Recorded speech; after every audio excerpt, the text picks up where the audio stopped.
skin that smoke wagon and see what happens. How's that for a slice of fried gold? Oh, I'm sorry.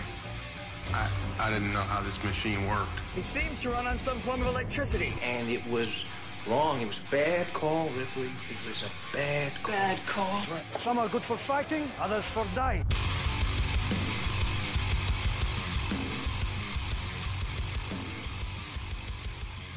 It's Just Two Movies. Welcome back to another episode of It's Just Two Movies. My name is Daniel King. In the studio with me this evening, he's back. It's Jackson. You know him, you love him. It's Action Jackson. Hi. Jackson, it's been a minute, man. How you been, brother? I've been great. Just, killing it at work, Hell yeah. hitting up the girls at work. Shouldn't say that, but yeah. Probably just do they listen to this? I don't know. You want to throw one of them a wink No, or something? I think they're, I'm not going to tell them I have a podcast, or I'm on a podcast. I'm out there. Yeah, you could, though. You can find me. You could. I'm kind of a celebrity that, 8 people know about. Yeah, there's 8 people that really like me for some reason. I have no idea. It was awesome. That's how I feel like every time, I pull up the YouTube or something, I'm like, oh, I got 30 views. I'm like, oh, that everybody listened to it twice. That's really nice. I mean, but hey, those people are your people. You know what? If you don't follow us on YouTube, it's Just Two Movies. You can also follow us on all your social networks at itsjusttwomovies.com. We also have Patreon content. Links for all those things are in the episode description of this podcast. But if it's your first time tuning in, this is another episode of It's Just Two Movies. We watched 2 movies. One of them, it's probably good. The other one, is it good? I don't know. Maybe it's just bad. It's usually a bad. Usually, good movie. it's critically panned is what we're going for. But they've got something in common. They got something in common this time. So this week, this was Jackson's pick, and we alternate who chooses the film every time there's a guest on. Which is every episode if you haven't been paying attention. Or Yeah, I mean, we're 2 years into this. Come on, guys. Yeah, it's been a minute. Get back there. Go ahead. Go on. Get your dive in. Oh, am I supposed to dive in here? Yeah. So you picked Fury. Now I was very thrilled about this because Fury was a movie. When I saw the trailer, I was like, I gotta see this. And then one person told me that it was garbage. Really? And I was like, oh, man. And this was also during a point where I was peak burnout for military movies. Yeah. There was a lot of them, man. Fucking Band of Brothers, Saving Private Ryan, Shooter, zillions of movies are just army guys having a hard time. Yeah, you could throw this into a military movie, but you could also segment it to 4 dudes hanging out. Yeah. Yeah, just 4 unlikely friends. So Fury is a R-rated 2014 war action film, 2-hour, 14-minute runtime. It's got a 7.5 out of 10 on IMDb, 76% on Rotten Tomatoes, 64% on Metacritic, 90% of Google users like this movie. Initial release date, October 15, 2014, directed by David Ayer, screenplay by David Ayer, art directors Mark Scruton. Scruton. That's got to be Scruton. Scruton. And Scruton. Phil Harvey. I think it's a French Scruton. Could be it's like the little bread, the crunchy bread they put in your salad. It's a Mark Crouton. Scruton. Mark Crouton, distributed by Columbia Pictures and Sony Pictures releasing. Box office $211.8 million. I didn't realize that. Now I don't know what the budget is. Let me. The budget has to be half the actors. What do you think? 68 mil. That's it. That's it. Dang. I mean, that's it. $68 million. You fucking kidding me? That's a chunk of change right there. But 4 of the actors, or 3 of the actors, have to take up at least half of that. Oh, and the cast in this is ridiculous. It's Brad Pitt, Shia LaBeouf, Alicia von Rittenberg, John Bernthal, Logan Lerman, Scott Eastwood, Michael Pena, and I mean that's pretty much it. Let me go a little deeper here and see if and you just need Christine Wolfe and Jason Isaacs is in that. He's the guy that's got the gnarlier scar than Brad Pitt. Yeah. This is a pretty fun movie, man. I'm enjoying this quite a bit. So So Jackson, if somebody had never seen this, what would you tell them that it is about? it's about 4 dudes in World War II hanging out in a tank, shooting people. No, I'm joking. Okay. It is, well, it's kind of that. If you've never seen like a movie that has a great tank battle. I didn't know that could be as entertaining as this was. Exactly. Yeah. I was like, wow. Okay. Anyway. Okay. So this movie is about it's kind of it's a war movie with a last stand in it. And in the in-between is, a brotherhood of four dudes that, Yeah. have witnessed war together. Yeah, the tank that they're in is a Sherman tank. So essentially these guys are in Germany. This is towards the close of World War II. And if you don't know your history, America did not have the best tank in World War II. They had second, maybe third. Yeah, the superior vehicle definitely was the German Tiger tank or whatever that was. Let's see here. Because it was big. The Panzer. The Panzer. That's okay. the one. Yeah. Let's see here. Os F, also known as. I'm not going to be a historian. It's either. a light tank. Okay, so that's what had the advantage was the fact it was more maneuverable. Yeah, interesting to know. So the Sherman versus the Panzer, and the Sherman's not having a good time. So anyway, we're gonna go full tilt spoilers into the rest of this movie for the rest of the time. We're just gonna talk about it. We're gonna spoil the plot, all that good fun stuff. So if you were interested in checking out Fury. Furry. It's a movie about people in weird animal suits. Like they wear kangaroo having outfits. an orgy and sniffing buttholes. And it's punk rock. Oh no, yeah. No. That's the other one. So yeah, if you have any interest in watching that, I think I watched it on Stars. We had like the Stars extension to one of our channels or whatever. That's what it was on. I had it recorded on like my DVR for a long time. Yeah, it's like this is a fun movie, man. I might actually wind up purchasing this. It's pretty good. I think very for me. It's very rewatchable. There's a few scenes that are like those scenes pull you in, and it's like, man, that's so good, so good. So yeah, where do you want to start? Man, I would like to start at the beginning. Let me grab my notes here real quick. So hold up, we have Michael Pena, we have John fucking Bernthal, the Punisher. We have Did you watch the Punisher? Yes, of course. Yeah, nice. Both seasons. Yeah. Did you fucking love it? Love it. Oh, fuck yeah, me too. It's a good show. And you have Brad Pitt. It's a goddamn good show, Jackson. It's an amazing show. When he fucking loses his shit and screams and beats people to death, it's the Punisher. Insane. That's what it should be. Yeah, it's crazy. And John does a great job of being. He was made for it. Yeah, I mean that was his role. Somebody should after The Walking Dead, and him being Shane. Oh yeah, like it was Punisher with that. That's it. Yeah, he was made for that. He's good in this too, though. Oh, he was really good. A dirty, fucking, filthy, grubby son of a bitch. A North Georgia old boy with he. If you're thinking of Walking Dead, he is Shane mixed with Daryl, put into World War II.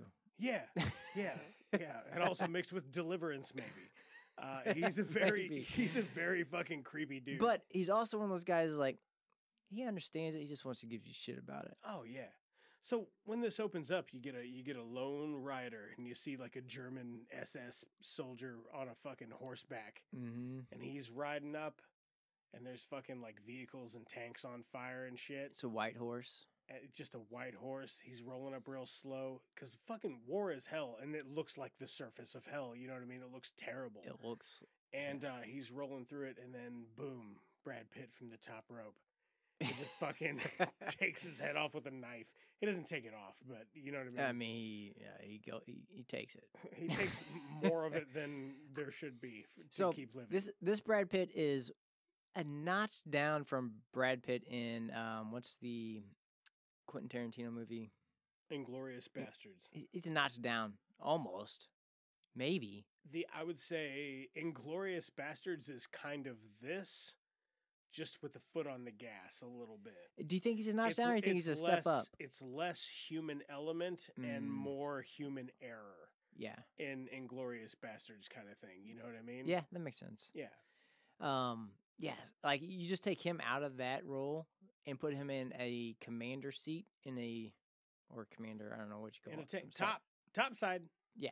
And you put him in charge of people and you get this movie. Yeah. This movie's awesome. So you get in the tank, he guts this guy and he gets in the tank and you meet the guys. And I got to tell you, man, shit's a little tense in the tank. It's because they've all been living in there for months in a tank. In a tank. In a tank. Now, I don't know if you've ever been in a bathroom stall, but that's about how much room you're looking at as far as square footage for like 5 motherfuckers. You know what I was trying to think of when I was like, how can I compare this movie to another movie? And what was that Ryan Reynolds movie where It's maybe the handicap stall equivalent. What's the Ryan Reynolds movies where he's buried alive? I think it's called Buried Alive. I could be wrong. I think you're absolutely right. It might be called that. I think I know which movie you're. Is it just Buried? It might be Buried Alive. I think you're right. I don't know. It's close enough. Anyway, y'all get it.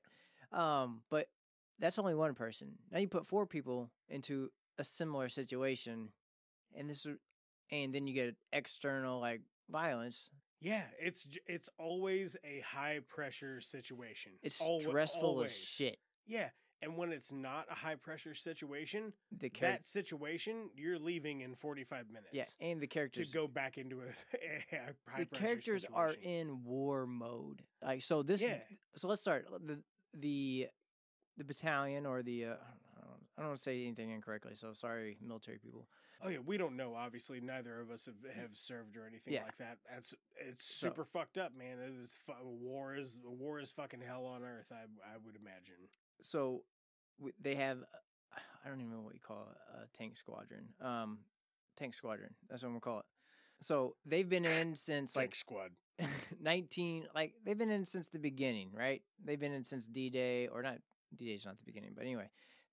I think they were in Africa together, right? Yeah, North Africa against he's like I started out in Africa killing Nazis. Yeah, and then I went to Greece or like Italy, Greece or Italy, and killed Nazis. And then they went I'm to D-Day, Germany killing Nazis. He's like, it'll be over. It'll be over soon. So they've survived all the way through World War II. They've punished people through World War II. And they're a little tank. The tank names are cool, man. And I didn't write them all down. Do you? There's Fury. There's 3 more. There was some Do you cool remember names. What the other ones are called? I don't. Here, but they were cool. Oh, I'm gonna look that shit up. But yeah, you just got to think about it. Like these guys all spent the entire World War II together in one single tank. Then at the start of this movie, there's 4 guys, and one of them gets killed. So now you have 3 guys. And then you're introduced to this new guy that's only been in the army for 8 weeks, and he's only touched a computer. Or not even a computer. He's like an accountant. Yeah, he's like a typist. He's like, I'm trained to type. I've never seen a tank. I'm trained to type 60 words per minute, not shoot dead bodies. Which is hilarious because 60 words per minute that was the standard back then. It's like yeah. It's like nowadays you better be double that. You better be 120. Yeah. I'm flirting with it much higher. I don't know if it's up to 120. I haven't taken it in a really long time. 100, 120, somewhere around there. I will take your word for it. Okay, so here's the name of the tanks. There was the Matador, Fury, Lucy Sue, and Old Phyllis. Oh, Old Phyllis got her. Hell yeah. Got hers. she sure as fuck did. Man, they sure do. The rest of this movie is just it's how quick can you march to a really bad time. Yeah. People are picked off in fucking vicious fashion the whole time. Yeah,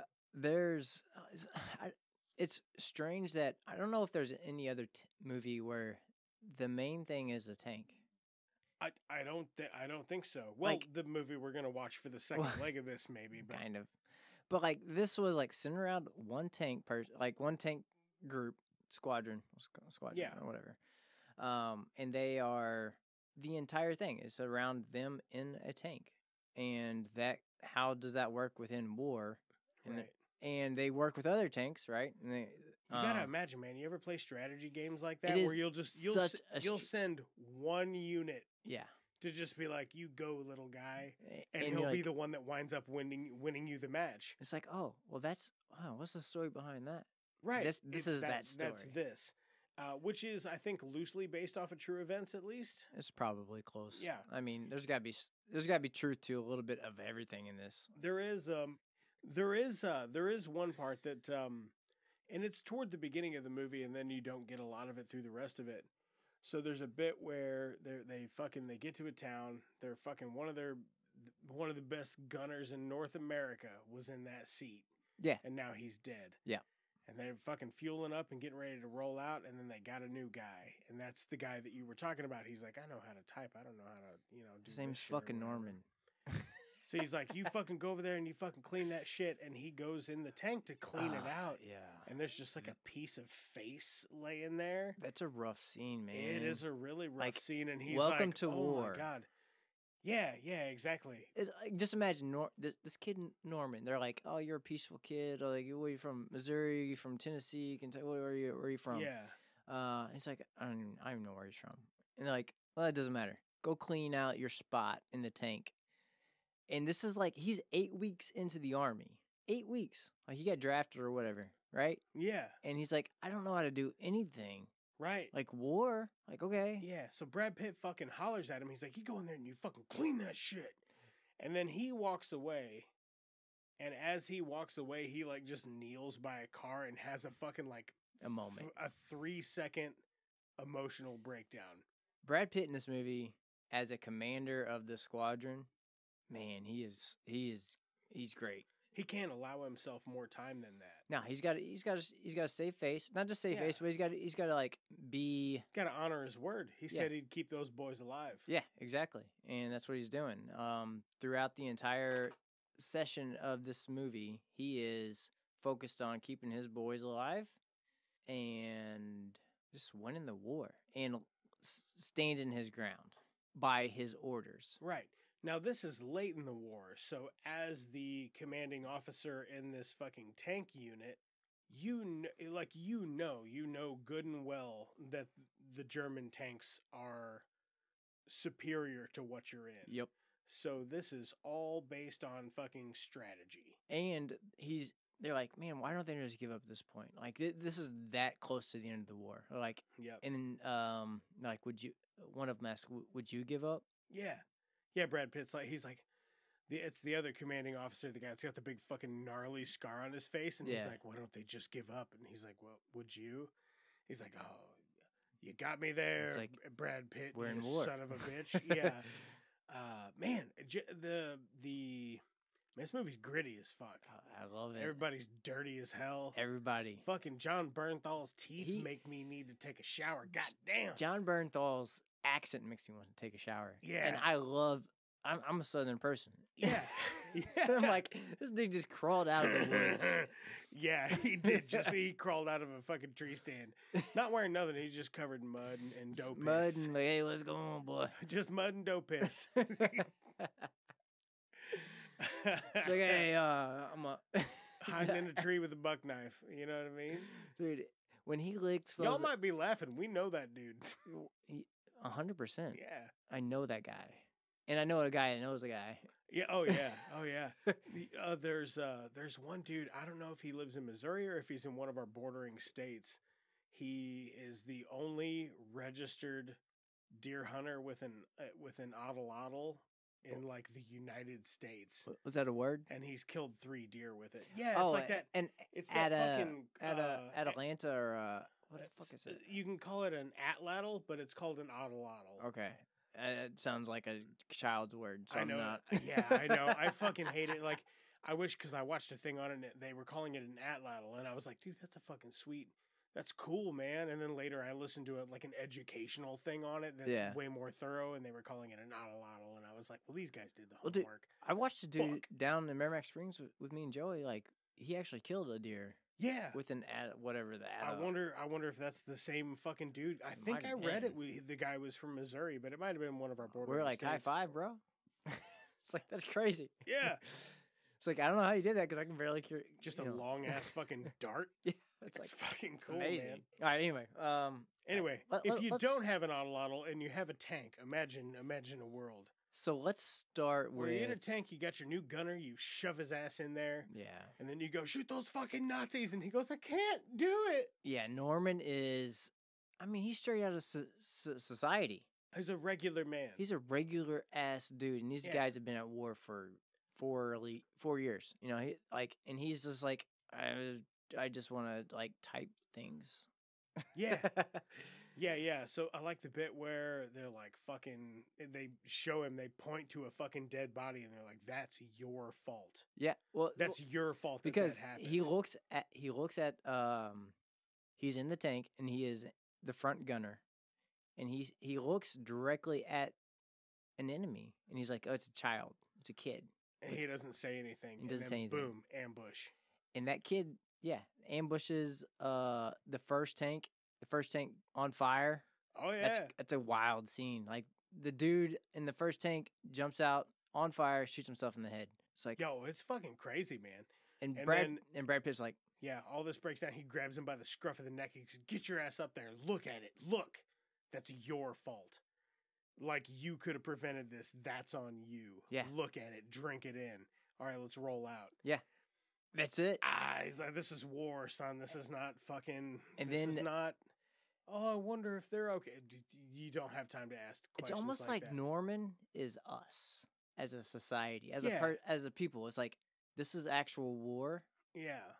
You as a watcher and a viewer in the audience are being brought into this war through Norman, and you better be ready to do stuff. As far as war. Oh, like yeah. You better be the realization of it. And Norman is getting the realization immediately. Well, as soon as he links in with the crew, he's like, one of the guys asked him, he's like, you ever do much killing? And he's like, no, I'm a typist or whatever. And he's like, well, you'll be surprised. And he's like, surprised at what? And he's like, what a man will do to another man. So Shia LaBeouf, we haven't even mentioned him. Bible, his name's Bible in here. His nickname or tag or whatever is Bible. He's just the, I don't know, pastor. He's great in this movie too. Yeah, it's a good role because the whole time he's like, you know, I'm killing these people and I have to kill these people, but he has a very biblical mindset about everything that he's doing. He's got a weird warped code, but you know what? Your brain will do any mental acrobatics because you go into survival mode. You'll and brotherhood survival mode. You know what? Some people can't do it. Some people can. The people that are in the tank fury, they can. Yeah, they can all switch that. They can switch that it instinct on. on. It's like, all right, we got to go this far, and that's why you get this gritty part of like John Bernthal and Brad Pitt and Michael Payne. You get this gritty like. It seems mean-spirited, but it's like, nah, this is war. No, it's not. Yeah. So this is the spoils of war, period. They've been in this. Yeah. So the next scene, like after it's like when you put frozen meat in the microwave to defrost it first before you go to cook it. That's what's going on with this guy. Right. It is. That's they're defrosting it. And then slowly they get to a point where they've got some sort of Nazi officer captured. An SS. And Brad Pitt's like, come here, kid. Yeah. He's like, kill him. Follow him. I'm going to show you something. He wrestles this kid to the ground, makes him grab a pistol, put his finger on the trigger, and then he forces him to execute a Nazi. And he's like, you listen to me and you listen good. You are no good to me unless you can kill Nazis. And if that's the case, you might as well just take care of it yourself. It's like, just get out of my way. Yeah, man. He's like, is it your intention to get me and my crew killed? Yeah, exactly. It's it. It's one of those very hard, like listen, you got to shape up, pal, or let me tell you, I mean, take an accountant, put him into war. What are you going to do? Like, to get him up to speed. Make him kill a Nazi. Either kill or be killed immediately. Like, figure it out. It's crazy, yeah. So, yeah, like, they, like, that scene sets the tone. He was begging, though. That kid was like, kill me Yeah. instead. It's fucking so depressed because he didn't want to cross that line. He didn't want to kill a person because he And was also very religious. He didn't want to cross that line until he realized he has to cross the line. We haven't said much about Michael Pena, Michael but Pena's I gotta great, tell you, dude. man, just enough comic relief all the time for Michael Pena. And then when he goes to like switch on the dramatics, he's so likable. You're already paying attention, Right. You know what I mean? Just good. He's just good for. To He's pepper always in like, anywhere. even in the war zone, he's a little lighthearted. Yeah, It's nice. it is nice. Yeah, he's like when him and Brad Pitt are talking and he starts speaking Spanish. Brad Pitt's like, It's like, speak don't American. Yeah, he's like, speak American, quit speaking Mexican, which it drives me And insane. Pena's like, you're speaking German. It drives me insane when people say that shit. Like, talk American. There isn't. And it's English We and speak Spanish. English, and that's Spanish. And come on now. Oh, he's like, yeah, Brad Pitt, you talk German all the time, and he's like, we're in Germany. Yeah. It's like, you can speak the language of the country you're Yeah, in. he's like, I am American. We are in Germany. Brad Pitt's very practical, down to brass tacks in this instance. So they get to their first rendezvous. They get their new guy. He's not having a great time. Brad Pitt makes him kill a dude, and then they're on to meet up with this alliance force in this outpost. Yeah. So they finally and they are the forerunners. They are the spear of the tip of the spear. Right? I mean, they are pushing forward. They 4 are tanks, and they lost 1, so it was 5. It was 5 when they left, and 4 when they got to that town because they lost that 1 during that ambush. Yeah. And then it's 3? We'll get there in a second. So they got these 4 tanks. They meet the rendezvous, and they're meeting their commanding officer or what have you. And he's like, "Listen, man, we're fucking flying blind out there, Brad Pitt. We got nothing. We got fuck all. Your guess is as good as mine. Yeah. Let's please not die, and we need to overtake this city." And he's like, I know you. Just go take care of it. He's like, I know you know what you're doing. "Oh yeah, Like Brad Pitt starts to like explain his process or his plan, and the guy's like, just go do it. So they take off the next day. Yeah. They take off, and they're like, "All right, we're fucking rolling, baby." All 4 tanks, all 4 Sherman tanks. They're rolling up, and then they get to a field, and boom, there's fucking. Is it 4 Panzers? Is there 4 or is there more? When they get to the field, so hold on. The next part they get to is a town where they're hanging people, hanging kids. When they all surrender. Oh, when the grandpa, and he's they're like, like, "Hey, grandpa." Who is the one hanging kids? Mhm. And he points to him. He's like, and he tells his officer, kill him. He's like, Like everybody else is surrendering, yeah, and he's like, kill him. yeah. And that was brutal as fuck, Yeah, which was that's great. That's fucking cold. Anyway, Well, that's Brad Pitt's fucking mindset. He's like, "Listen, the war's going to be over, and we're absolutely going to win it, but I am terribly afraid that a ton of more people are going to have to and die he before hates that the happens." SS. Like he's like the SS. It's like German soldiers, whatever. SS, those are the motherfuckers. Well, they murdered millions of Right. innocent people. But like he understands it at this point. He's like, Yeah, these are the motherfuckers we need to go for. yeah, It's yeah. like if we run exactly. across them, kill them. Yeah, yep. So I think when they get to the field, it's just 1 tank on the German side. There's at least 2. I don't remember. There's at least 2. Okay, maybe there might be 2. Because I remember him kind of dancing around, man. but- There's at least 2 because they had to take 1 down first. Well, so and then the when tank it is in got- the hedgerow, Yeah, and he's just firing, and they're like, they don't know, can't quite see it. so they back up. So this is like one of the only instances of like tank warfare where I'm like, this is interesting as fuck. Yeah, I've never seen tank warfare Because like except for like in StarCraft and shit. but like You know what I mean? as an actor, like Brad Pitt has his walkie-talkie, and he's up top on the tank talking. Yeah. He's like talking to the other tanks, like, "Hey, go right, go left, go forward, go backwards, whatever." Yeah, Immediately, they're like, "All right, oh, that's a German whatever Tiger Panzer. Panzer. Let's back up. I think it has more. I think it had more like shield to it, like bulletproof.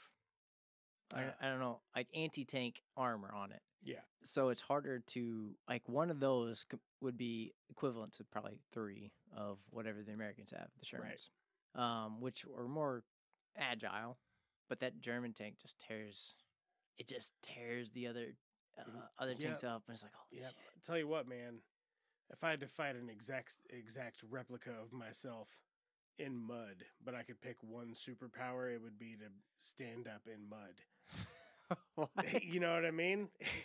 Like mobility in an environment that is unforgiving to mobility is absolutely key. Yep. So anyway, they go into this fucking firefight with these 2, maybe 3 tanks. Neither of us remember. No, we're not sure. It was at least 2. I know that for sure.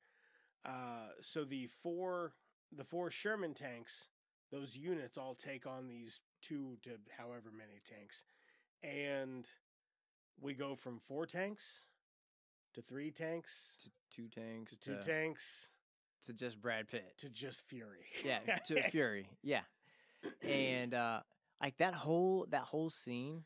When like if you've never, he's like, cut it hard left and stick it up his ass. It is tense as fuck. Like, so you're like, it's so tense because there's 4 people in each tank, right? If you make one mistake in your tank, that costs 4 lives. So everybody in that tank is like, better call the right damn shot. Right.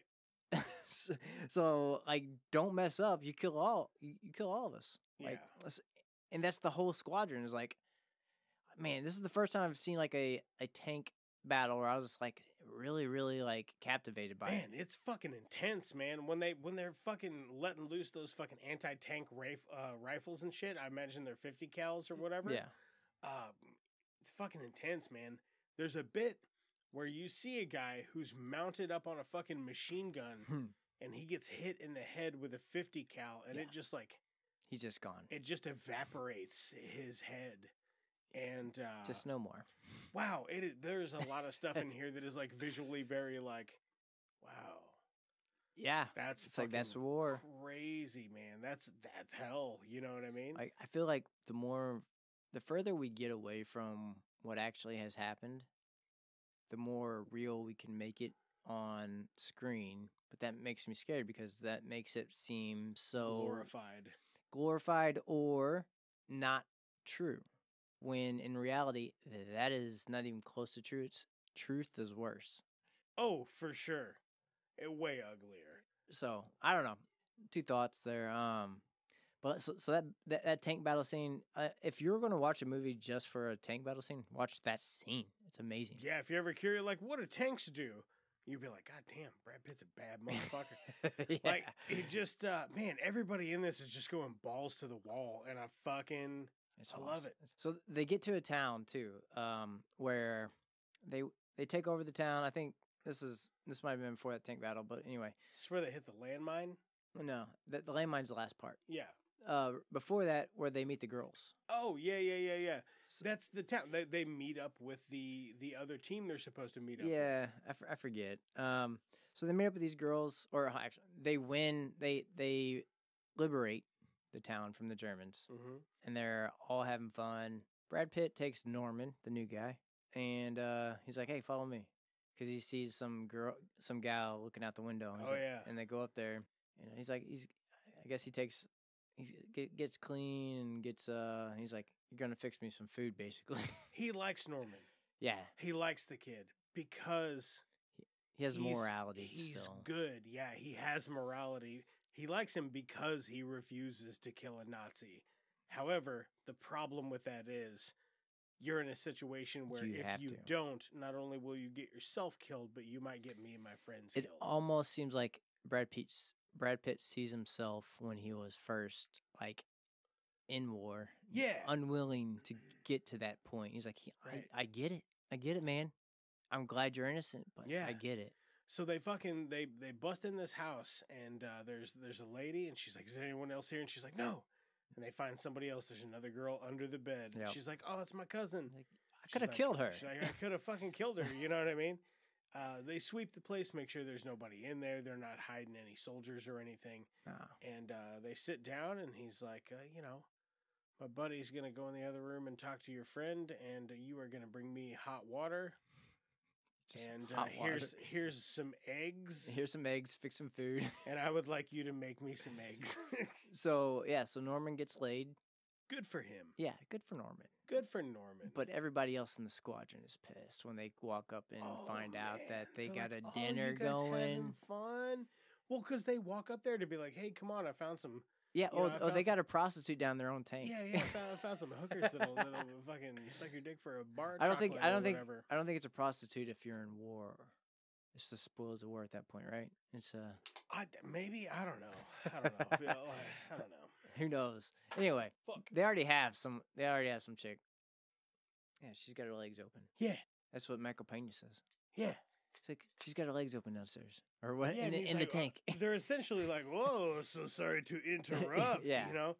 But they're just being fucking assholes. They're just being assholes. John Bernthal's like beating on the piano, and he's gonna kill the kid. He like puts him in a chokehold. He's like, "You want me to fucking kill you?" John Bernthal in this scene is your worst nightmare. Like, unhinged. Anybody's worst nightmare of like, oh my god, I got to deal with this guy.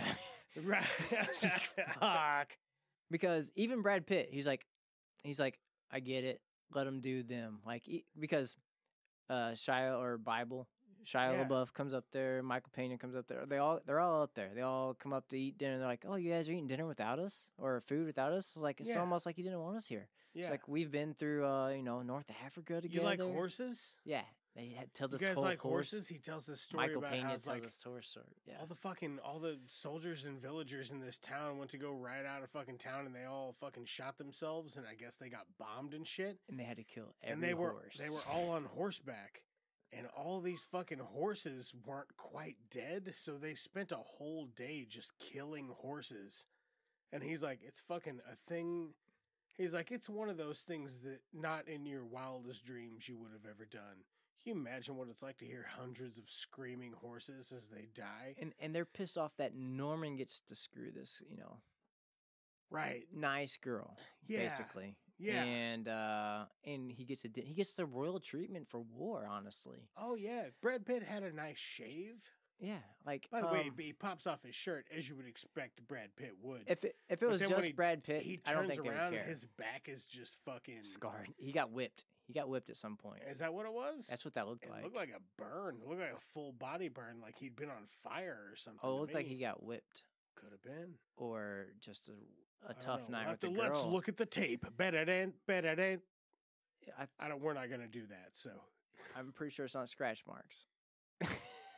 Definitely not. And it's crazy, man, because all Brad Pitt wanted to do was to have a nice dinner. That's all he wanted. Just a civilized meal. Like he's sitting there, he's enjoying it. A civilized meal of one egg.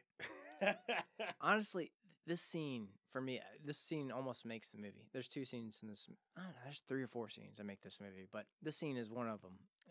Because they're sitting down, they're eating dinner, and then they crash the party. Basically, John Barenthal and Michael Pena and Shia LaBeouf, they all come in like, oh, what's going on here? They all sit down like, why weren't we invited? And they start giving Brad Pitt some shit about like. They're giving everybody shit. Everybody's getting shit. And John Barenthal, man, he is the he crawls out of the woods of a North Georgia moonshine factory. That's here's a personal touch to the show. When I was like in high school and I was gonna be like, oh, where's the party at? They'd be like, oh, it's out here. They'd be like, who's gonna be there? And they'd be like, oh, this type of guy. And I'd be like, nah, hard pass, man. I don't want to fuck with that guy while he's drunk. Because they're all drunk. They come in drunk. Yeah. And spoils of war. They're just raiding people's liquor cabinets and shit. Yeah, and John comes in. He is not happy. He's like, oh, you got this all dinner and pretty woman to yourself? Ooh, yeah. He's like, you're not going to share? And they're like, no. He licks the egg. He picks up the egg and fucking licks it, and then he gives it back to the girl, and then Brad Pitt switches her and starts eating it, and he's like, I know how badly you boys want to ruin my breakfast, It's like, I'm not gonna let you. but I'm not gonna let you do it. And then Michael Pena starts telling the horse story, and he puts his fork down. And he's like, "God damn it!" This whole scene is so good because Brad Pitt is a leader. He's the leader of these men. Oh yeah, roughnecks. But he lets them be them for a while until it's like, all right, you cross the line, then I'm going to get pissed off, and they push him to that line, and Brad Pitt's like, oh, what happens when they I can't remember the catalyst for him being when he snaps, kind of. I think Like when he gets up and he stabs the table, and he's like, no, or something. what was it, man? He just started to talk about something else because he was talking. Oh, it was the smell of the horses. He's still telling the horse story, and he asked the other guy. He's like, "How about that smell? You remember that? You ever smell anything else like that?" And that's when he's like, "Shut up." Yeah, and you can tell the women, the two women that are in the house, they are so uncomfortable. They are fucking. They could be raped terrified. at any time. Like Yeah. that's what the feeling. They're expecting being raped and murdered and Yeah. tortured. That's their expectation. But it's weird because when Brad Pitt and the Norman go in there, I guess cool. They're very polite. They're direct, but they're polite. Yeah. They're not rude, apart from barging into the Right. room.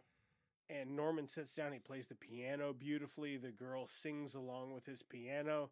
It's like there are crumbling buildings all around you. You can still have this nice, beautiful moment. Nice little spot. Yeah, Nice yeah. little sweet spot for And the moment. For just a moment, maybe for 10 seconds, everybody in that room forgot about the war. Well, Norman got about 30 seconds. Anyway, and then the rough crowd comes in, and they're like, oh. Well, they ruin it, and it's time to move on. And they're hitting these crossroads, and they're coming through. Boom! There's an ambush, as you would expect. There's several ambushes in this, and the way that it fucking goes down is pretty smooth because they are down to one tank, or they just picked up some tanks at the last town. I think now they're down to they're back up to 4. Do they get replenished? No, I think no. At some point, they get where they're they going. meet the girls, and then they go, and there's 4 tanks or whatever, and then there's only 1 tank left. Well, that's the thing in the field, that because they had 4 tanks. The at that field point, is like too. almost towards the end. Oh, okay. Because Well, that last scene, it is like 30 minutes long. yeah, last scene it is is. That's amazing. where I'm trying to get to. So that last scene, Brad Pitt's directive is to, at all cost, you are the only thing stopping a battalion of SS soldiers from crumbling 100,000 citizens or some crazy. Oh, 300, 400 soldiers, vehicles, anti-tank weaponry. Yeah, and he's like, you better do it. And he's like, all right. Yeah, got let's get them sons of bitches. So that's what they do. They run into that tank, and then they get to this intersection. They hit a mine. oh yeah, The tracks come off the tank, and they're just I stuck. love the way they're like, we hit a mine. God damn it! Yeah. Like it's like, just an again? inconvenience. It's like it's a flat tire, but worse. They're like, all right, John, go fix that. Can you fix it? He's like, yeah, I guess. It'll take I'm me a like, minute. it's destroyed. That's crazy that you can fix that. Because they're like pieces of steel that are gone. Yeah, I guess I fix it. It's cool to see the enthusiasm of each individual character go to work when it comes time to operate the tank. They're all like, "This is what I'm here for. This is my time to shine. I got it, boss." Yeah. You know, whatever the task is. It's interesting to watch. So they start laying down the position. He's like, "Hey kid, get you some food, fucking drink, and go keep watch." Oh yeah, keep and post. the kid spots that battalion, like you're saying, that SS battalion of like 300, 400 guys. And he's like, he sees them, and he's like, they're marching really fast. They're yelling. He's hell scared yeah. as shit. Yeah, they scary, boy. And Brad Pitt's like, you know what? I'm gonna go ahead and make a stand. You guys don't have to. You can make it for the tree line. Which, And I've one by one, every one of them fucking Jerry Maguire's up, and they're like, I'll come with you. so I've watched this movie multiple times. Yeah. I have mixed feelings on Brad Pitt's stand here because he's okay with risking his life, but he also knows that his boys are gonna follow him, and he's torn between that. Like, I think he just knows he's like, this is the only way we can make an impact and win this war. This was my directive. Yeah, like this was his directive. Like I said, stop. A lot of people still gotta die, and he sees this as okay. It's my time. This is the last stand. Mm-hmm. Tank's not operational. Like it can't move. It's just stuck on the road. They can fire it still. They still have a gun. Oh yeah, it just can't move. So like the barrel and shit can move. All the right. other stuff can move, but just not the tracks, not the treads. Yeah. So they start to so the SS battalion comes and they're marching. And they kind of surround the tank. They're checking on it, and they're all inside the tank. They're all inside the tank, like, all right, ready, like hold. And then one of the SS guys pops open one of the hatches. You know, Michael Pena shoots that guy, and then it's like, right oh, this tank is not dead. There's Yeah. people in this thing. Well, they put a dead body on the Yeah. front of it and light it on fire and light some little fire shit around it to make it look like it's fucking burning down and shit. Man, it's pretty convincing. It's a really good tactic. It just playing possum. Yeah, just plain possum. Well, it looks like a dead tank. Yeah, but I mean, 400 dudes to a tank. But the squadron. It's only 400 dudes, man. The squadron doesn't have a tank though. They have No. trucks. So immediately, the first shot they fire off at the tank, out of the tank, hits the trucks. Like they go for the vehicles, obviously. Yeah, of course. Just the people start to scatter, and it gets dark. It's nighttime. It gets intense, man. Yeah. It's like a final battle scene, final stand. It's like if you were to put General Custer's final stand in World War II, you got Brad Pitt and Fury standing his ground. Yeah, that's kind of it. And I mean, this is the abridged version, but there's a really drawn out scene between when this stand starts and how it eventually ends. It's a long scene. Here's how it ends. I don't like if you decide to watch this movie, this last 30 minutes is worth the whole viewing experience. If you think we spoiled the whole thing, we didn't. I mean, just the intensity of this scene. But it ends with Brad Pitt being injured and Norman in the tank with him. And some German soldiers throw down a couple of grenades into the tank. And Norman's like, I don't want to die. And he's like, go through the hatch and hide in the hole. So he goes through the hatch and hides in the hole. And this is my favorite part of the whole movie is the next day when in the night when there's a soldiers, they're coming through there and a soldier's got a flashlight and he looks under there and he sees Norman and Norman puts his hands up. Like and he's a kid. You know what I mean? He's a kid. There's the human element in war. Like human to human. That's how Norman was. Yeah. The big difference here is where the Axis powers were at this point during World War II is at this close in the military. Yes, they were starting to put in kids and you know what I mean? Like anybody, if you can fucking fire a rifle, we need you. You're going to pull the trigger. But at that point during the war was inside of Germany. The walls were closing in. It was fucking the end game. It was over. Germany had already been doing that with its army for months. Right. So when Norman, this kid that just discovered like this is what it means to be, it's like, what? He's in enemy territory, man. You have to kill or be killed. This other guy that finds him might have not been put in that position yet. Yeah. Because that's what Norman did in the tank when he saw that other person that was a kid about his age. And it brings you back to that first scene where Norman, he froze. He didn't want to pull the trigger. Mm-hmm. And then here you have it at the end of the movie where he's disarmed. You know, he's got nothing. He's like, and he just puts his hands up and the guy just unclicks his flashlight and walks off. Yeah. Could have easily just drawn his pistol and shot him dead. It reminds me of that scene in Saving Private Ryan where they let that one guy go and he comes back to kill him, but that's not Norman. Anyway. Yeah. That's not Norman. I thought that was a really lovely way to. It was a way to wrap it up, kind of. And then like Norman, like it's the next day, the American troops are there and pull him out, and they're like, "Oh, you're a hero," and he's like, "The fuck." This Yeah, is when what they a pick him up hero and they're like, means. you're saved, son. You know you're a hero, and he's like, I'm not a fucking hero. He's like, I'm not a hero, Brad. He's like, I just got here. I fucking pussed out. Brad Pitt was the hero. Yeah. Like, that motherfucker, he took like 14 bullets.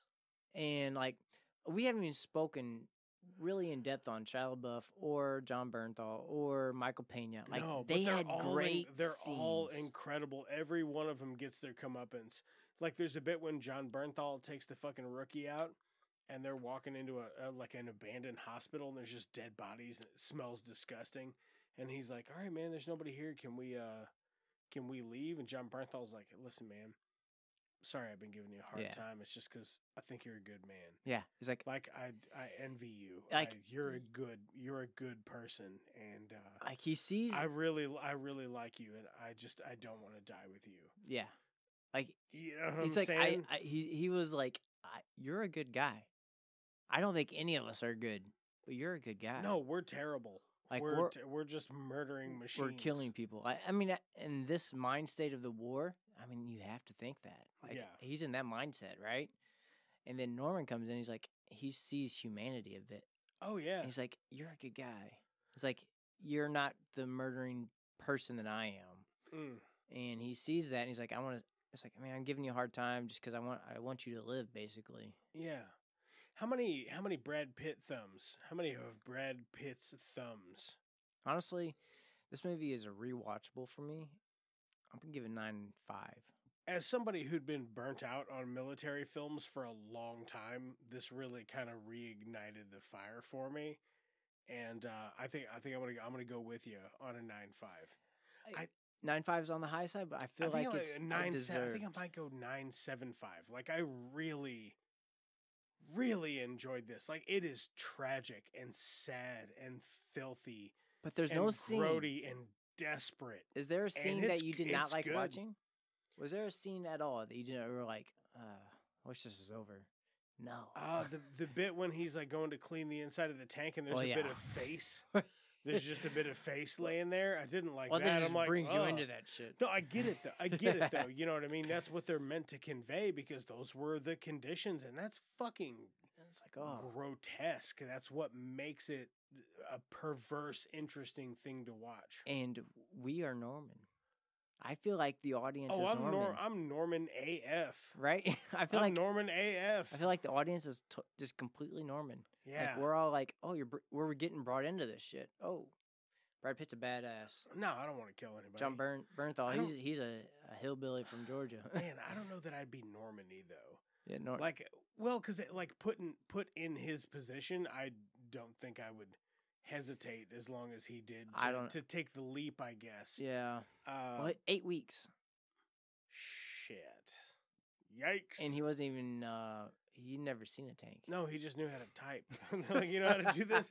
We'll show you how to load this gun when John Bernthal shows him how to load the gun. Click, click, click, click. Yeah. Slide. Click, click. Yeah, so 9.5, 9.75. That's going to do it for Fury. We're going to go watch another tank-related film that Hell you yeah. might have heard of called Tank Girl. Tank Girl?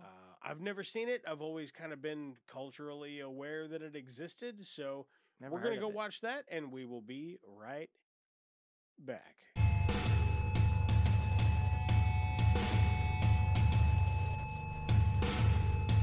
We're gonna get up in it, boy.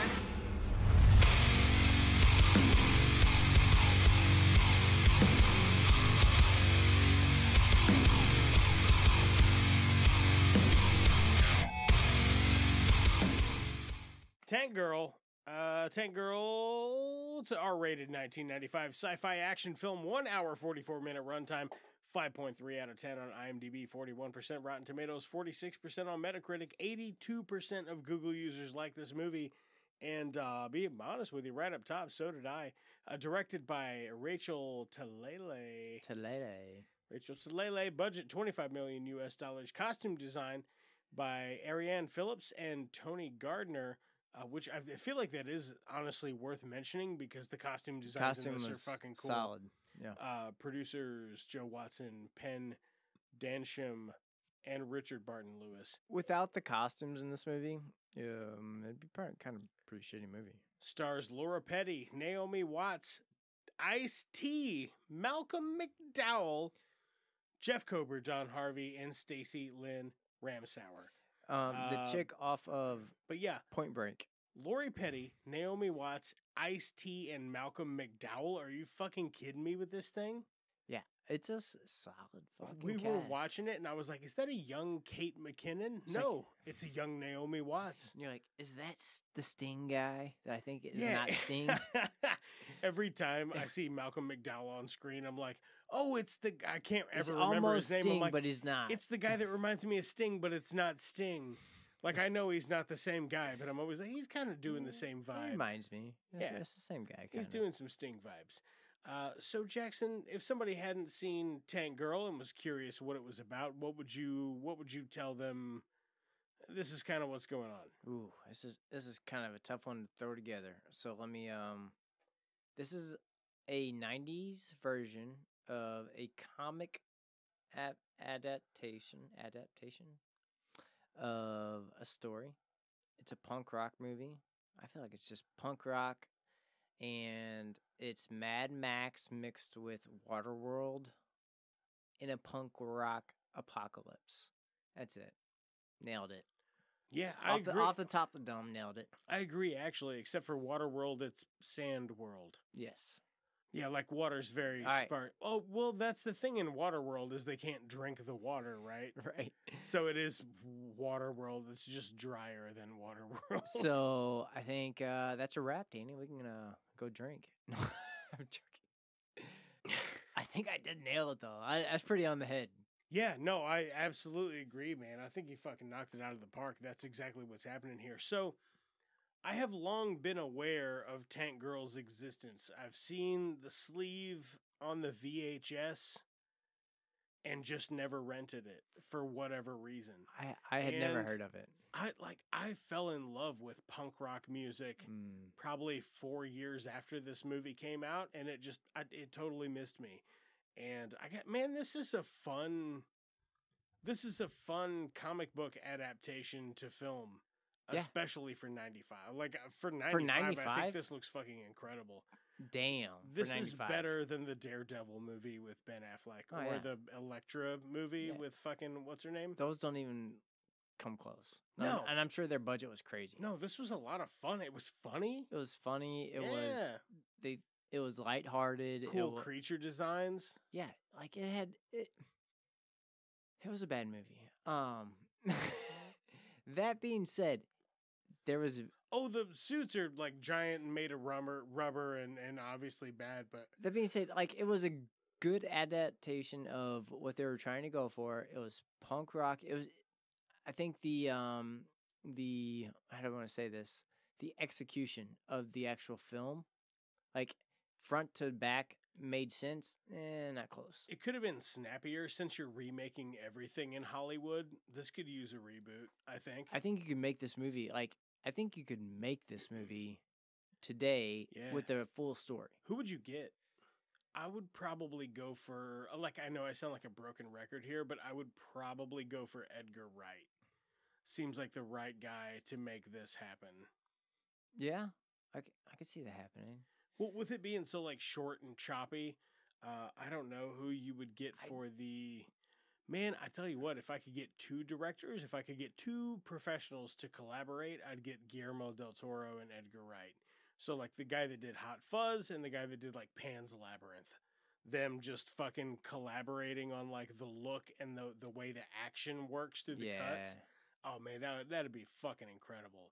Who did, who was the director of Spider-Man, or Spider-Verse? So, shit, it's like 4 people, 3 or 4 people. Yeah. I was like, because if you could get those people in on the cuts. They don't, and on the cutscenes, whatever studio put that artwork together for Into the Spider-Verse. Because, in the cuts were so, like, they were there. They were clean. But this movie had the cuts. Like, they had...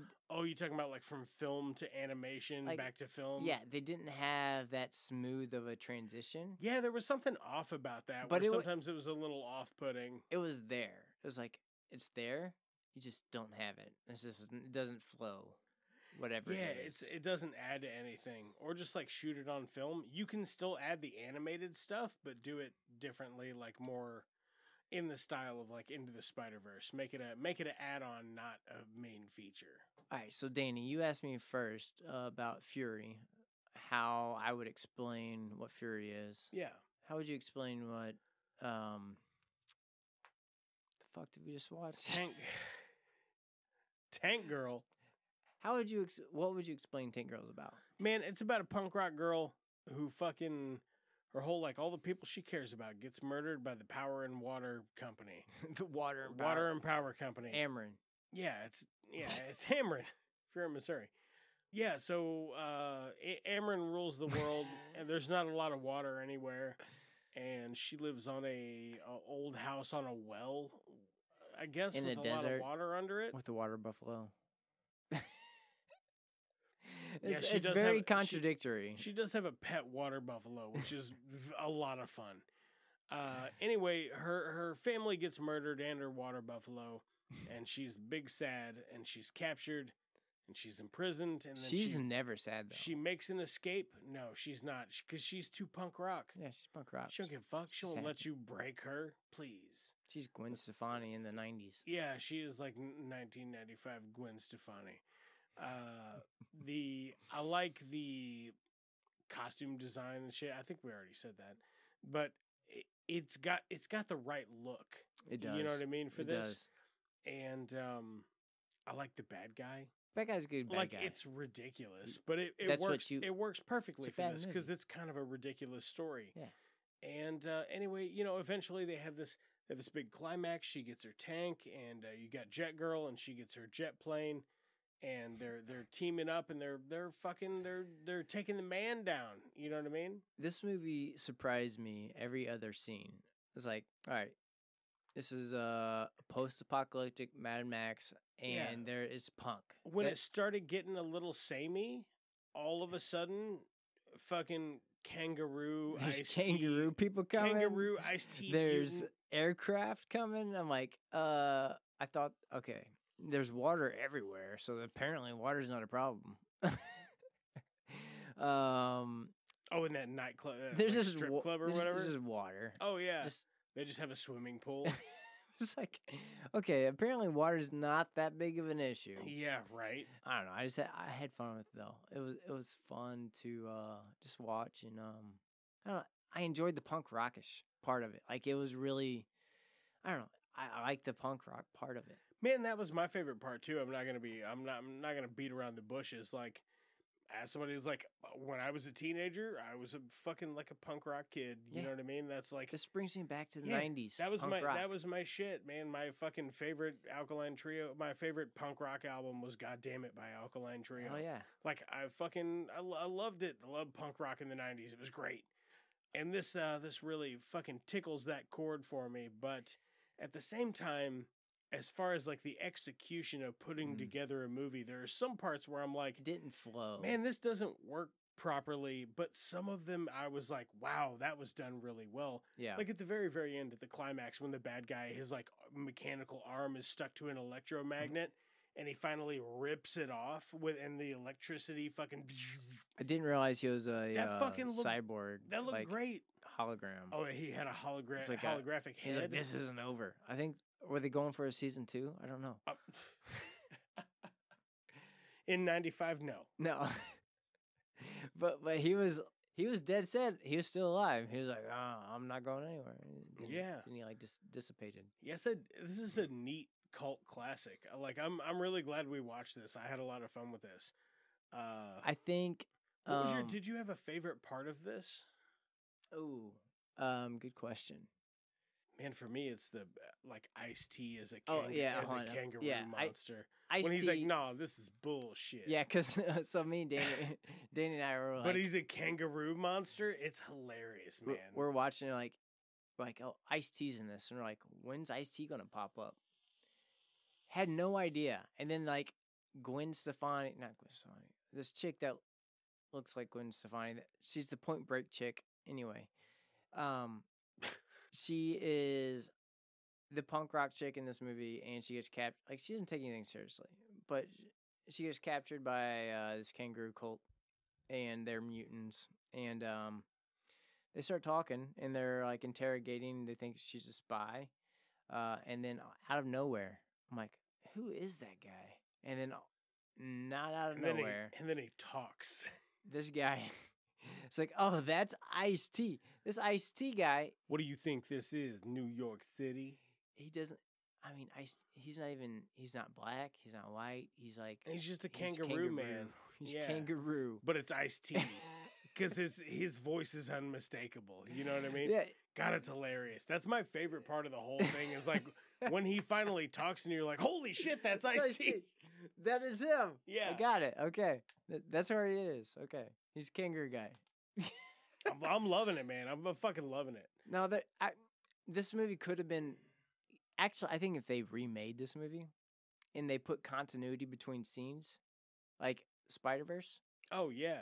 I think this could be a good movie. Yeah, no, I'm absolutely right there with you. I think this is ripe for a reboot. Who would you get to play Tank Girl? It's kind of contradictory because I think the girl that's playing Tank Girl, the girl off Point Break, I think she could play Don't be Harley Quinn. Oh, okay.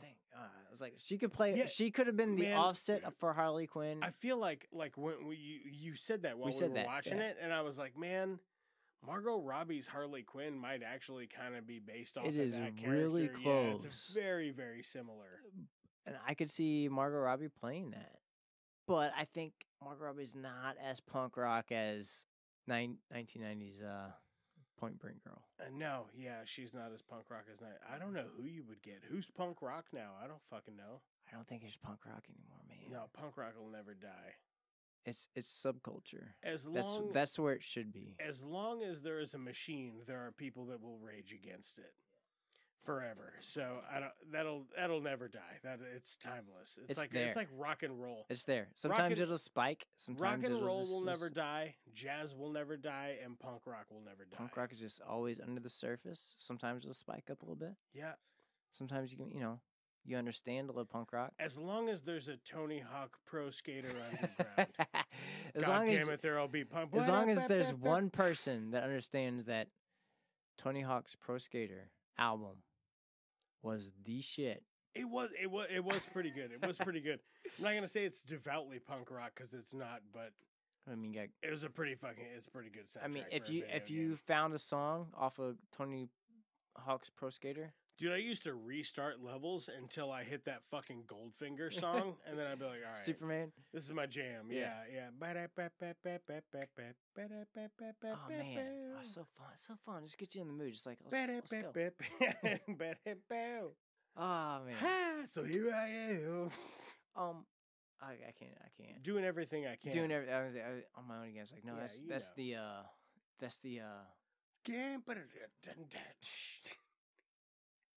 Yeah, I'm taking you way back. You're taking me way back. So let me ask you a question, Jackson. If you were going to redo this present day, yeah, let's do it. We've talked about a couple of things, but who are you going to get for Jet Girl? I'm thinking maybe Zendaya, or I don't know if that's how you pronounce her name. She plays Mary Jane Watson. I think that's in the Spider-Man movies. I don't know. She might get played out by this point. Like, I think maybe somebody fresh. Not if we make it now. Like, if we sent Zendaya a script for fucking Tank Girl reboot she could tomorrow, be punk. She could be punk. Yeah. 100% she could be punk. Absolutely, man. She's got the tude for it already. Yeah. Or we could just make her Tank. She might be able to pull off Tank Girl. Now you need somebody a little older for Tank Girl. You need somebody who's like 28. No, I think I like Zendaya as the punk. As Tank Girl? Yeah. Yeah, that'll work out. Who'd you get for Jet Girl? Which one's that? The other one, Naomi Watts. She wasn't that impressive, honestly. No. You could be anybody. No, I want somebody, you need like a Velma. Like a Velma from Scooby-Doo. Exactly. It's like just a fucking pull this nerd girl off the shelf. A nerd, but you need a foul-mouthed nerd. Yeah, I think is what you need. Just pull her off the shelf and make her say some cuss words. Yeah, because she's not very punk rock though. Nah, she was very vanilla. Yeah, with a couple of French words. I would probably keep the bad guy the same. Honestly, I think I would too. He's great. You just man. got to turn it up a notch. Yeah. I don't even know if he's got to turn up a notch for this. He's pretty on point. Like, it's just the henchmen that he's talking to. Yeah. They're not matching his level. And The John Travolta guy.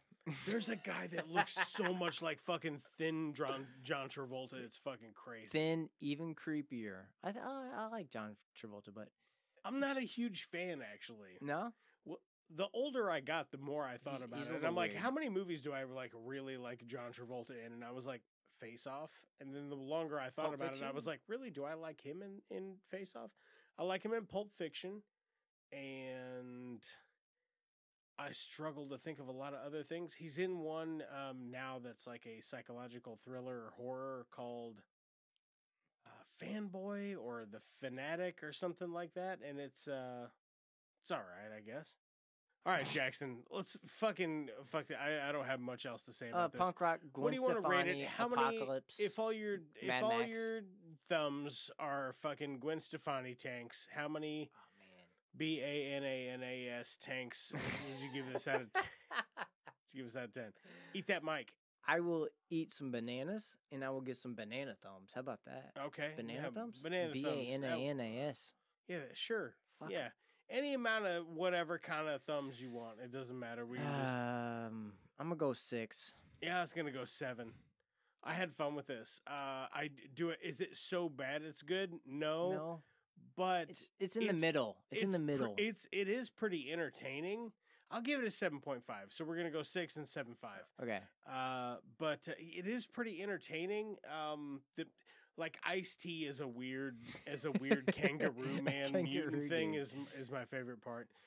Let's go ahead and throw it to the next segment of the show. What you been watching?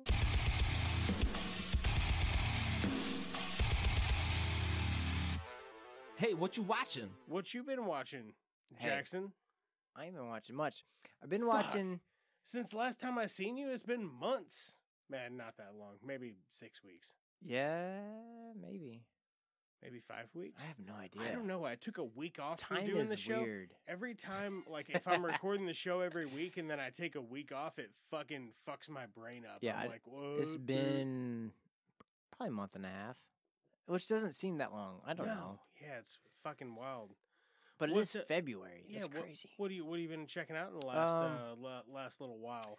So I started. I watched one episode of The Last of Us, and I know you're doing the Patreon thing, so I need to like catch up on that. There's a link for that in the episode description, by the way. Hell yeah, y'all should check it out. Just The Last $5. of Us is $5. awesome. And there's more stuff coming down the pipe. If so you like Pedro Pascal as a lead on anything, if you ever seen Narcos, Pedro's the same. Like, as a hot apocalypse daddy, yeah, yeah. I mean, I don't know if I would call him that, but Yeah. Well, lots of people on the internet would. So well, that would be weird. But Pedro, he's a badass. What else have I been watching? I don't know. I've been playing Call of Duty DMZ mode. do you play Modern Warfare 2? It's the new Alicia works with a lady, works with a gal that was like, "Hey, you and your man should play Modern Warfare 2." And I was like, I don't know, I haven't played a Call of Duty game in fucking forever, So, since Black Ops. Have you ever? Okay, so there's Call of Duty, which you get. Okay, there's you get dropped into the war zone, right, and to the end, like battle royale style, right? Have you ever heard of Escape from Tarkov? I have heard of it. So that is where you get dropped into a war zone and you complete missions. Oh, And then this is what you told me about. You were playing this. Yeah, then you get extracted from the war zone successfully by completing missions and getting on a helicopter and getting the fuck out of there. So they put that mode in Call of Duty, and I've been playing the hell out of it. It's fun. Nice. Yeah, I think you've talked about that on the show before. That sounds really familiar and also like fun.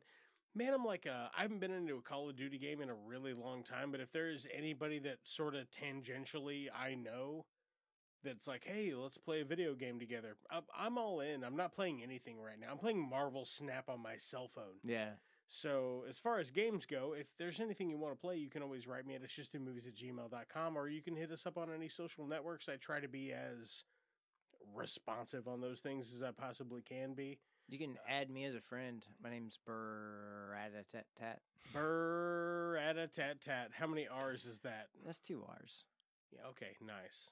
Yeah. No, no, You have such yeah, a 2 hours. you have a cool fucking It's an handle. OG name. Mine used to be Ham Sandwich for years, and I was so happy with my gamer tag.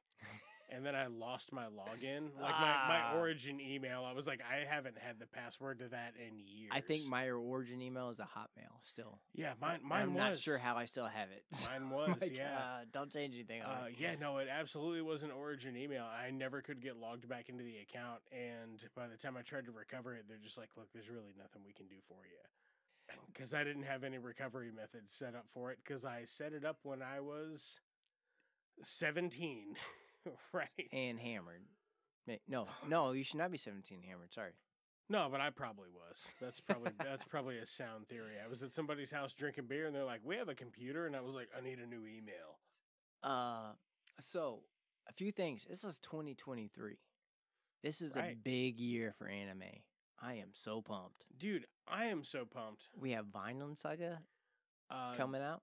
Demon Slayer. Demon Slayer. The new season of Demon Slayer. I think it's the last 2 episodes of the last season, and the first 2 or 3 episodes of the new season are actually going to be put in a theater. And my kid and I are going to go watch that. So that's gonna be dope. Yeah, that is going to be dope. Then you have the very final 3rd part of Attack on Titan. Man, I still need to catch up with Attack on Titan because I'm like, I want it to be over. I don't want a cliffhanger. So good, I want to man. binge it It's in so good. 2 days and be like, oh my fucking god. So good. Black Clover movie coming out.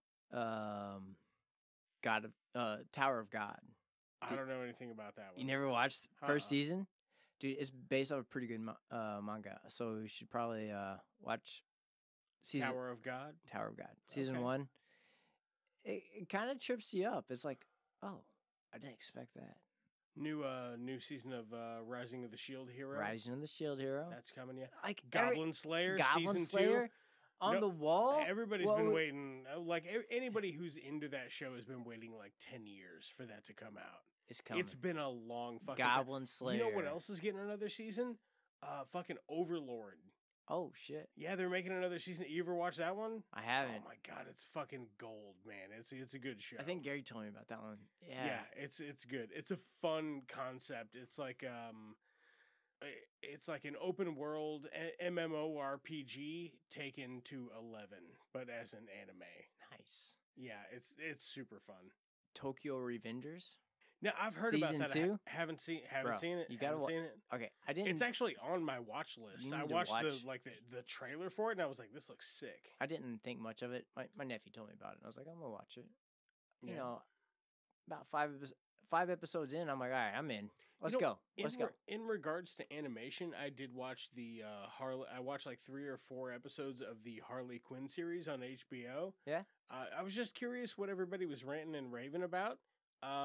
Pretty good. Pretty good. Pretty funny. The voice acting cast for it is incredible. I haven't seen it. I'd like to though. Yeah, it's good. It's good stuff. Have you seen? Remember the last time I was on here, I asked you about the Adult Swim. What the fuck was it? Black Mantis or Black Lotus? Sorry. Oh, Black Lotus. oh, I don't recall that. So Black Lotus on Adult Swim is a offspring of Blade Runner. Oh, we did talk about this. Fucking Yeah, I dope. forgot that's what it was called. Yeah, we did talk about that. Dude, it's underrated. It is so far underrated. I'm like, Yeah? this show is awesome. All right. I don't know if I'm all the way caught up on it, but I'm like, man, every episode I watch, I just like the Blade Runner concept. Hey, so good. Let me ask you a question. A stupid question. If I were to start some more bonus content for our Patreon, Yeah. because I've been thinking about this, like my favorite like comedy TV show that I've seen in a really long time is a show that's been canceled. It got like 5 seasons, and then it got canceled. And it's called The Last Man on Earth. Stars Will Forte. Oh, I remember that. Yeah. Did you ever watch any of it? I watched like 2-3 episodes. Yeah, Nothing. that's everybody. That's everybody I've ever. I met remember it. ever. I remember it being a thing. Well, and the then- first 2 or 3 episodes are really bleak, and then after that, it picks up into this fucking hilarious, like dark comedy. But I was thinking about maybe doing a Patreon version of that and calling it The Last Dan on Earth. But I'm just kind of taking a poll of our guests that we have on here regularly to see who would be interested in keeping up with something like that, because you would be required to like essentially watch this show over the course of the next 2 years. What if we did, or not you? What if you did like a certain series, like Blade Runner, like 1 and 2? Those are long ass movies. It takes a while to get through those, and then you have a show. Like, what if you did, like, just the concept of talking through that? A 3-part. See, I thought about that, but, like, for the length to discuss a movie, like, sometimes we already run over an hour. I can bullshit longer. To talk about a 2.5 hour, 3 hour Danny, long me and movie. You can bullshit for a long time. If we actually take notes, like, we're just bullshitting right off the top of the dome. Well, but what's the point in talking about a 3 hour movie for 3 hours? You're just reciting the movie at that point, which I don't want to do like 1-to-1. But if there's more to talk about, no, you're right. If there's more to talk about, like how do you stretch a movie that long into more? But Blade Runner has Black Lotus as a series connected to it, so you could almost there's more to that. We could branch off on that, yeah. Right? I thought about doing like also like classic film. Like for instance, here's a good question. Have you ever seen we could do like a whole Cool Hand Luke like version of things. Like is that not where you're going? Well, like Fistful of Dollars. Yeah. To me that's a classic spaghetti western. Hang 'em high. So like let's watch just that one movie and go, how does this fit in the puzzle piece of genres? But like we start at a certain era of film and climb our way through it and talk about each piece of cinema for an extended amount of time. Like classics of the genre, though, like Nosferatu. Have you ever seen Nosferatu? Mm-mm. I watched it a long time ago in Drama Club. Okay. It's a fucking rad movie, and I think it's weird that almost nobody has seen it.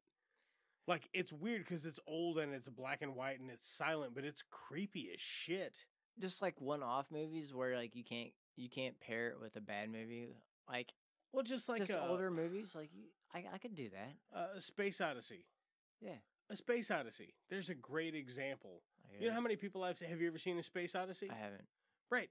I would say probably the majority of people that I personally know have never seen it just because it's old. That's the only reason. But it would be fun to dive into classic films like that and go, let's talk about this for an hour. Or even Alien and Prometheus and just go on. Oh yeah. If you think that sounds cool and you would like us to do that, if that's something that sounds like you'd be like, I might go in $5 a month for an extra 4 or 5 episodes. I want to hear that. Jackson and Danny go. Let's go. Yeah, hit me up at it's just 2movies@gmail.com or it's just 2 movies on social networks. Also, by the way, if you're still hanging on, we would appreciate if you leave us a rating on your listening device of choice.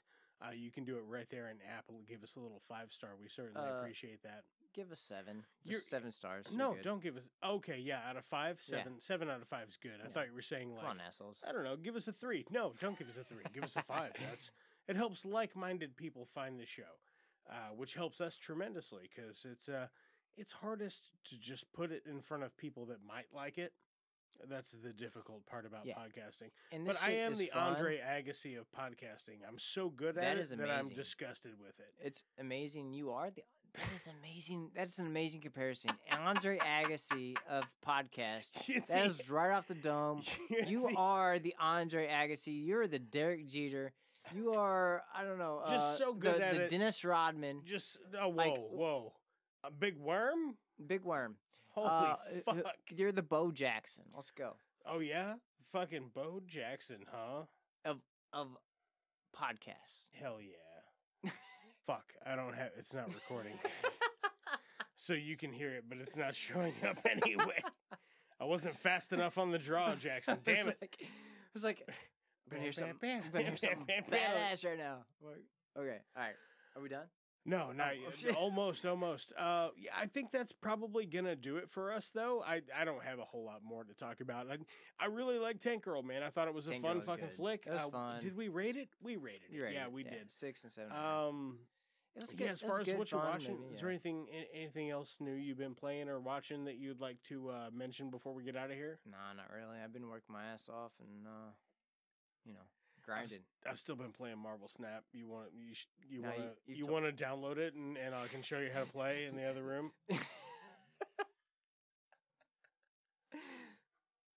No. Would you like that? Would you like that? I just need to get any other person addicted to it. Would you please play Marvel Snap with me? Anybody. All right, man, we're fucking out of here. As All we right. say at the end of every episode of It's Just Two Movies. It's fucking Fury. You guys aren't gonna start sucking each other's dicks, are you? Let's all that gold talk! We're a one-eyed Batman! Can I make a suggestion that doesn't involve violence? Or is this the wrong crowd? Maybe we should call in a bomb threat to Houston. I think it's free beer night at the Astrodome. The Jedi, Bob. We don't fight with guns, we fight with our mind. Cousin business is booming. That is one big pile of shit. Jog on.